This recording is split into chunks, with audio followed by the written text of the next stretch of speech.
It was early morning when the meeting took place on one of the bridges connecting West and East Berlin. Within hours, the news flashed throughout the world.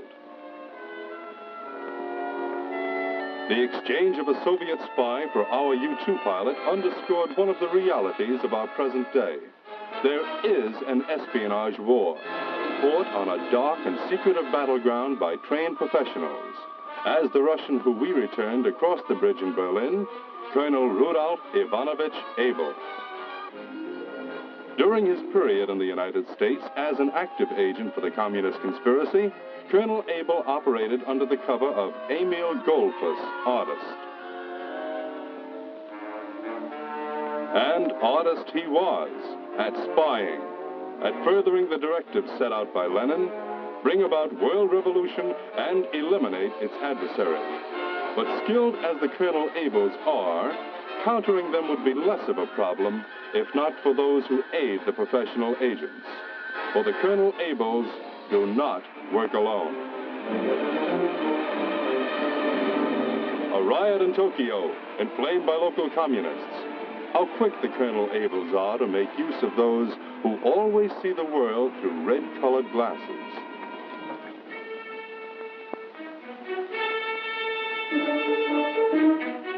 In a quiet corner of a European city, a Soviet agent has met a contact who is not assisting him because of communist conviction, but because he has been bribed. Money is often the lubricant on which the Soviet spy machine rolls.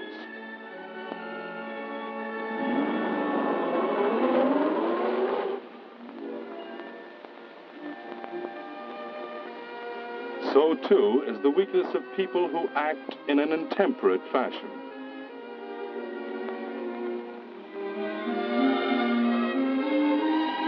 A hand caressing another hand.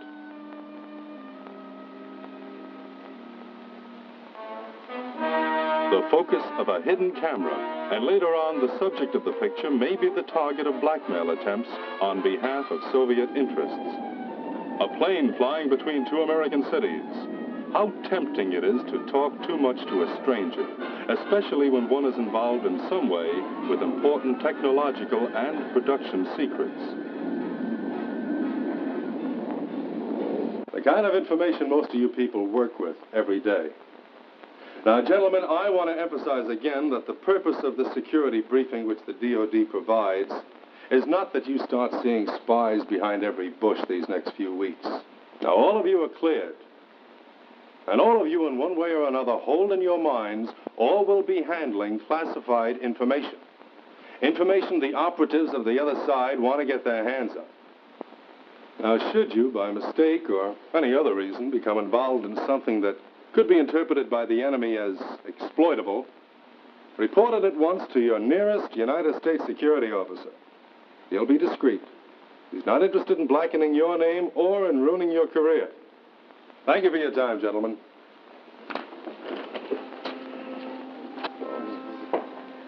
I was glad it was over. The Department of Defense briefing before going overseas for my company. A large outfit in the aerospace field. Well, not that the briefing was dull. Far from it. After all, what's more exciting than a spy thriller? Hearing about all those cloaks and daggers and Mata Haris awaiting us on the other side of the ocean. But one thing I was sure of. I knew how to handle classified information. And I also knew that leaving behind the United States meant leaving behind certain built-in protections.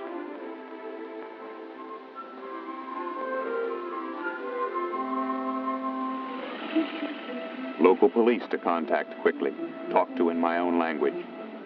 The immediate protection of United States agencies such as the Federal Bureau of Investigation. Close at hand, properly maintained security files and safes for classified documents would not always be available on my overseas trip. All these thoughts were running through my mind as I arrived home. Frankly, I had mixed emotions about the approaching trip to Europe.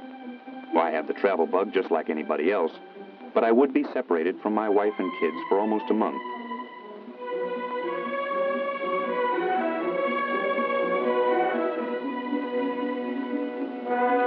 The mark of that separation had just arrived in the mail, my passport.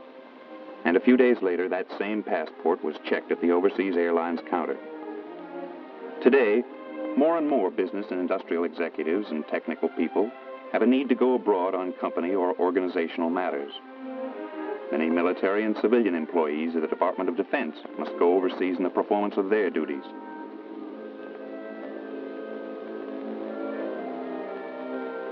It was time to say goodbye to family and home and America for the next few weeks.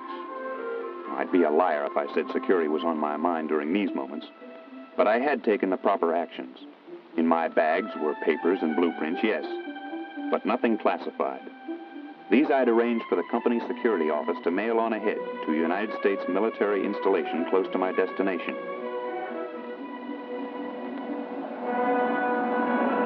Overseas, I had no intentions of letting down on security. As my plane took off, I made this silent vow.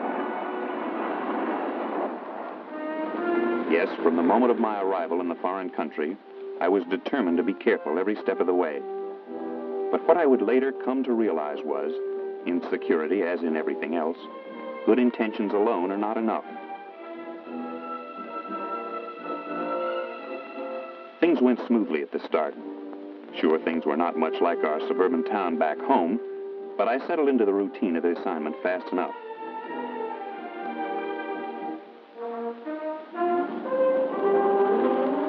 Early morning, a car would pick me up and take me to a plant on the outskirts of the city where I worked very closely with a Colonel Carr, a man who had apparently never heard of the 8-hour day. So you can understand, come the end of the working day, I was a mighty bushed man, but not too tired to react at what greeted me when I returned to my hotel room one night.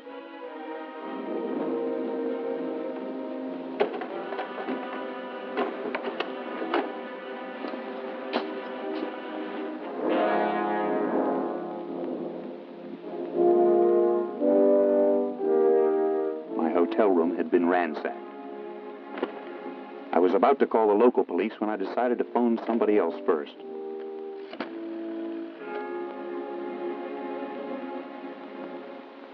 Then as far as you know, nothing was taken. Not that I know of. You left no classified documents in the room. No, I know better than that. Well, I know you do, but maybe whoever did all this was hoping you didn't. You think they were after classified documents? Could be. Why else would a thief take such a chance? Try so hard? Seems to me this is a case not just for the local police, but for the American authorities in the area. Well, there's no question about it. You did the right thing to come in and report the incident. Under the circumstances, we had no choice. Well, frankly, it was the colonel who insisted. I find it hard to believe that someone would go to all that trouble just on the chance that there might be some classified documents lying around. It's amazing how they will go to all that trouble. You remember a few years ago when it was revealed at the United Nations that the Russians actually placed a sophisticated bugging device inside the Great Seal of the United States? And so began another orientation. This time, believe me, I listened. I was all eyes and ears. Watching and listening to the consulate official, the whole thing seemed to come alive.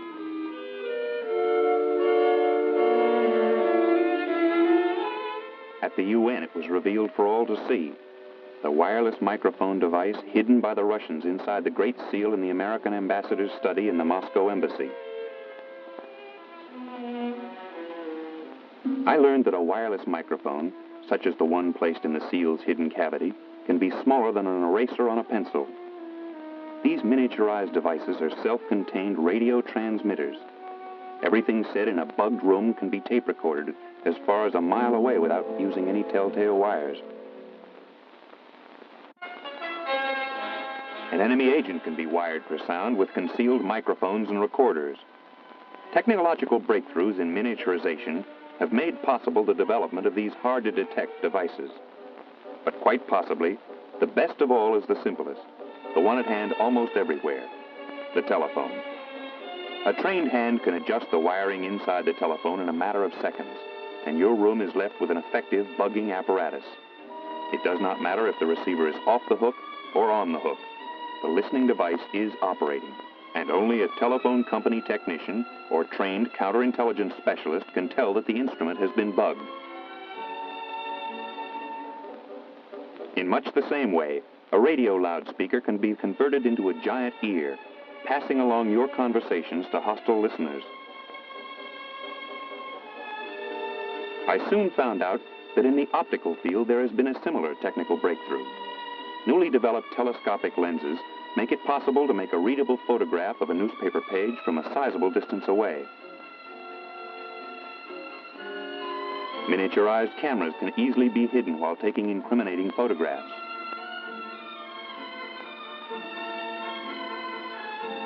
He explained that more sensitive film and new developing procedures require much less light for the taking of a recognizable photograph.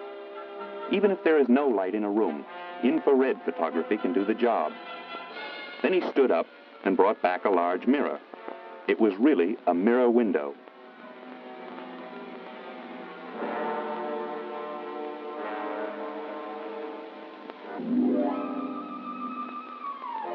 One moment, a window I could see through, then a mirror.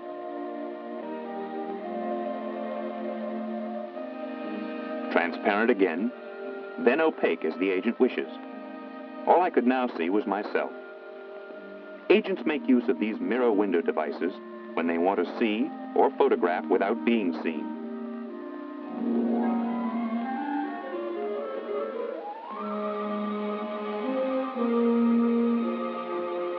And a good strong lock on a door or safe makes little difference either.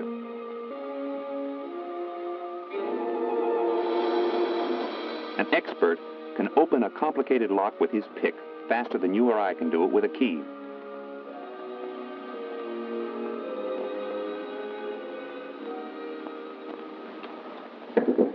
That's a grim picture you paint. Well, potentially it is grim. Especially when you add the human factor to the technological potential of espionage today. The human factor? Weakness, susceptibility to temptation, lack of moral fiber. Call it what you want. But the enemy searches it out. And when he finds it, let me show you what I mean by giving you a little background in this article in today's newspaper. It's been officially reported as a resignation. It's nothing of the sort, of course. As it happened, he stayed in the same hotel as you, arriving a few months ago. He'd been working on his assignment for about 3 weeks when it happened. He didn't speak the language of the country, and a disagreement developed about the taxi fare. Neither could make the other understand. Just then, a young woman came out of the hotel. The driver seemed to know her.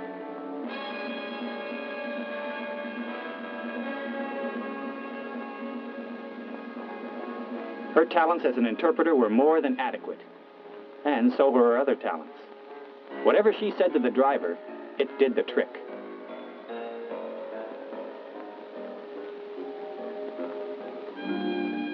Anybody who can accomplish all this in the space of a few moments is worth some curiosity, which the official expressed.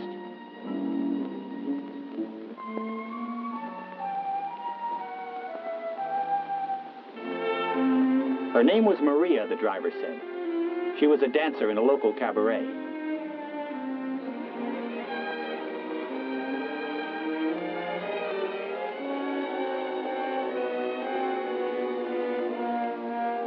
Often, when a man is separated from his family and familiar surroundings, feelings of depression and loneliness may set in.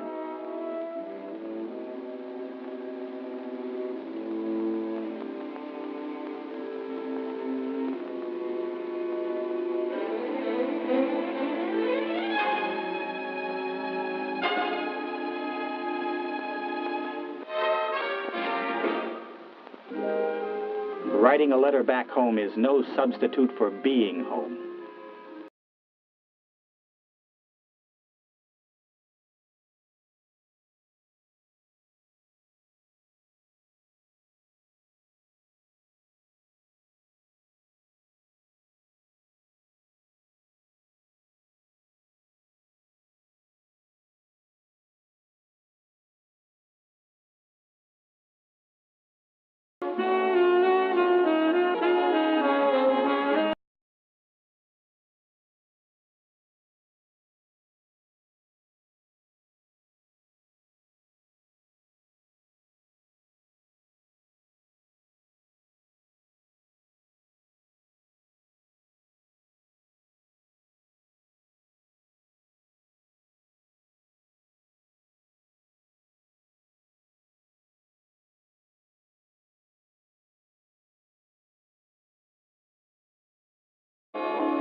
Waking up in a strange room, he felt a mixture of hangover and conscience. The first thing he wanted to do was to get out of there. But his hand was a little unsteady.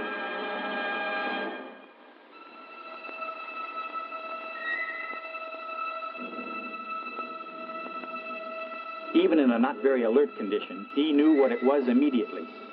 A device for picking up conversations such as his. No, he thought. It couldn't have happened to him. Not to him. So he didn't report the incident. Not till a few months later, that is, when he was contacted by a Russian espionage agent in his home country. The agent was very polite. He played him some tapes, showed the official some photographs, and said bygones would be bygones if certain NATO production defense information was made available. That's about all I can tell you, except that this man's career's been ruined. These people, those who want the kind of classified information that people like Colonel Carr and I carry around or know, they don't stop at anything, do they? That's it exactly. You show them any weakness and they'll exploit it for their own ends. Well, what can we do about it?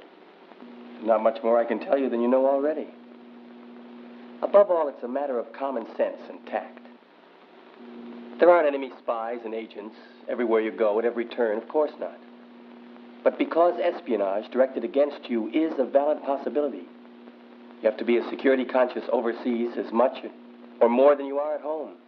And that goes beyond observing all the regulations affecting the proper handling of classified papers and materials. It means security consciousness, every day, 24 hours a day. Use common sense. Suppose you're an American serviceman or civilian meeting an associate for the first time.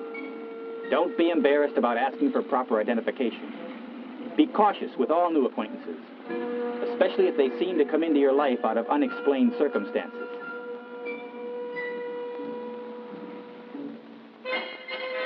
Never discuss classified information with unauthorized persons, or over a telephone, or in an area that has not been checked out by security technicians.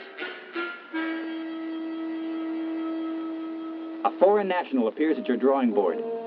He may have clearance for a certain category of information, but he's not entitled to knowledge of everything in that category. He is only authorized to have access to information he needs to know in order to perform his duties.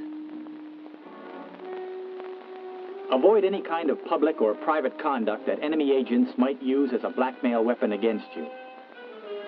Be especially wary of being lured into illegal currency dealings. These are to be avoided if security compromises are to be avoided.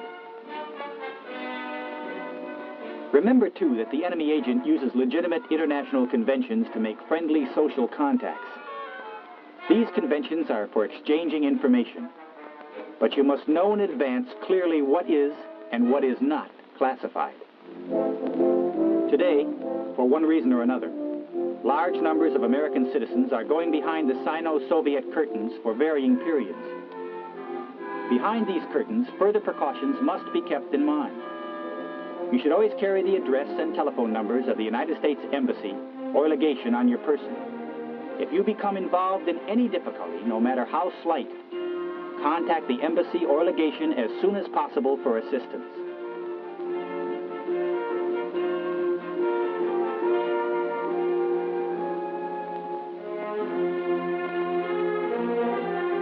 Always carry identification documents.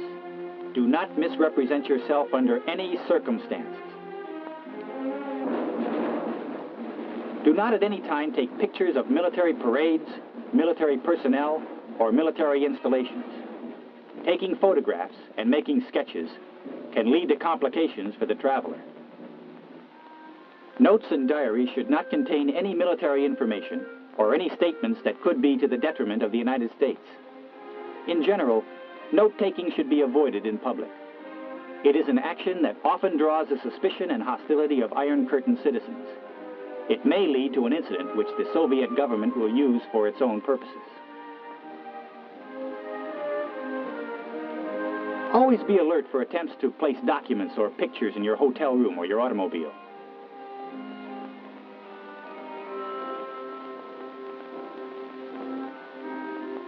Do not accept letters or any other objects for safekeeping or for delivery to an address either inside or outside Iron Curtain countries. Just about all mail is censored.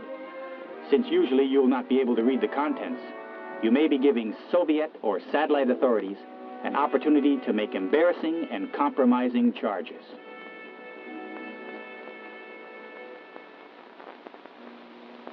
That's fine. Thank you very much. That was our contact with the local police. They caught the man who went through your room. A bellboy the hotel fired yesterday. Then security wasn't involved at all? Who can be sure?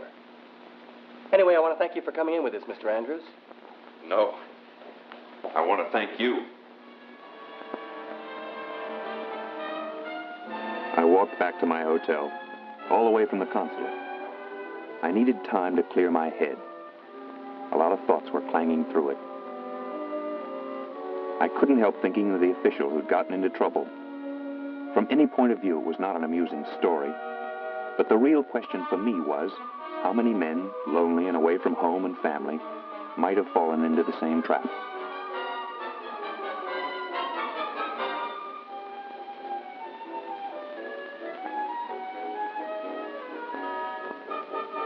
There was a lot of mail waiting for me. Some welcome letters and a tape recording.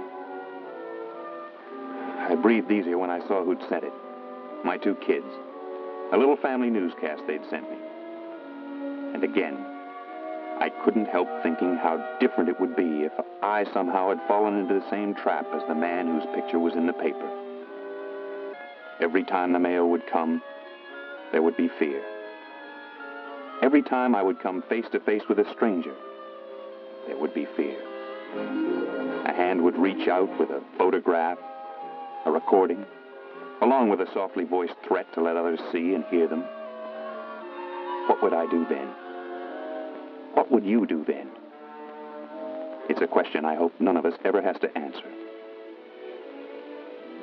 Later on, while I walked the streets of the foreign city, enjoying the sight and sound of something new and different, I worked out the answer for myself, and maybe for you. Overseas, I'd come to learn the best thing to do is act as at home, with a moral code. Keep your mouth shut, walk the straight path, and you'll stay out of trouble. It has to be that way, let's face it. Injustice to ourselves, injustice to our families, and injustice to our country.